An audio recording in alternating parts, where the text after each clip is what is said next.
আসসালামু আলাইকুম। Hello everyone, সবাই কেমন আছেন? আলহামদুলিল্লাহ, আমিও ভালো আছি। আশা করি আপনারা সবাই ভালো আছেন। আজকে দুপুরের জন্য আমি বরবটি শোল মাছ দিয়ে রান্না করব, আর ঢেঁড়স ভাজি করব, আর ডাল রান্না করব। তো যাই হোক, আমি মাছ ফ্রিজ থেকে নামিয়ে ধুয়ে ভাজি করে নিয়েছি। কড়াইতে পেঁয়াজ দিয়ে দিয়েছি। পেঁয়াজটা একটু হয়ে আসলে আমি রসুন বাটা দেব। এই তরকারিতে আমি আদা বাটাটা ইউজ করি না। বড় মাছ ভুনা কিংবা মুরগির মাংস, গরুর মাংস এগুলো ছাড়া নর্মাল তরকারিতে আমি কখনো আদাটা তেমন একটা পছন্দ করি না, যার জন্য রসুন বাটাটা আমি প্রতিদিন যে কোনো তরকারিতে আমি ইউজ করি।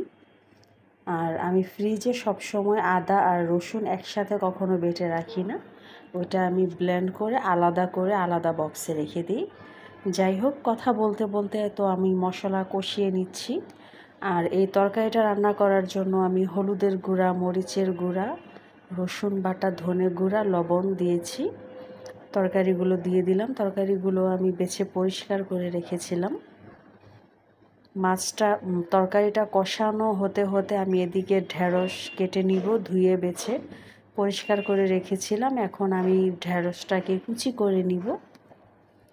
তো আপনারা যে যেখান থেকে দেখছেন অবশ্যই কমেন্টস করবেন, আমার এই ভিডিওটা অবশ্যই শেয়ার করে দিবেন, আর সুন্দর সুন্দর গঠনমূলক কমেন্টস করবেন। ইদানিং আমার পেজে কিছুটা রিচ কমে আসছে, ভিউ কমে আসছে, বুঝতেছি না কেন এমন হচ্ছে। অনেকের পেজেরই একই হাল অবস্থা, যারা নতুন কন্টেন্ট ক্রিয়েটর সবারই শুনতেছি এই ধরনের। অনেক আপুরা পোস্টও দিচ্ছেন। এটা আসলেই খুবই দুঃখজনক। আমরা প্রতিদিন এত কষ্ট করে ভিডিওগুলো বানাই, এভাবে এডিট করা হয়, সারাদিন সংসারের এত কাজকর্ম করে যে আমরা এই পেজটাতে এতটা পরিমাণ টাইম দিচ্ছি। তো আপনারা যদি এইভাবে আসলে ভিউ কমিয়ে দেন, ফলোয়ার কমে যায়, এটা কিন্তু খুবই দুঃখজনক। কারণ আমরা এত কষ্ট করি, কষ্টের ফসলটা তো আপনারাই দিবেন। অনেক দুঃখজনক। আর আমারও পেজের একই অবস্থা। যাই হোক, আমার তরকারিটা রান্না হয়ে গেছে।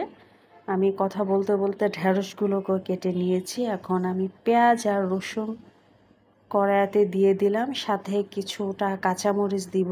ঢেঁড়স ভাজিটা কিন্তু একটু ঝাল ঝাল হলে খুবই ভালো হয়। আপুরা, আমার একটা ইউটিউব চ্যানেল আছে, আর আমার চ্যানেলটার লিঙ্কটাও কিন্তু আমার পেজের দেয়া আছে। আমার ইউটিউবের চ্যানেলটা তো ঘুরে আসবেন, আর দয়া করে প্লিজ অবশ্যই সাবস্ক্রাইব করে দিবেন, তাহলে অনেক খুশি হব। আর যাদেরও ইউটিউব চ্যানেল আছে আমাকে যদি কমেন্টস করেন, আমিও অবশ্যই আপনাদের চ্যানেলে ঢুকে আপনাদের পেজটা তো আমি সাবস্ক্রাইব করে দিব। আর কথা বলতে বলতে আমার ভাজিও হয়ে গেছে। ঢেঁড়স ভাজিটা কিন্তু একটু সবুজ সবুজ ভালো লাগে। তো ভিডিওটা কেমন হয়েছে অবশ্যই কমেন্টস করে জানাবেন। আর ব্যাক ক্যামেরাতে আমি ডালটা রান্না করে নিব। সবাই ভালো থাকবেন।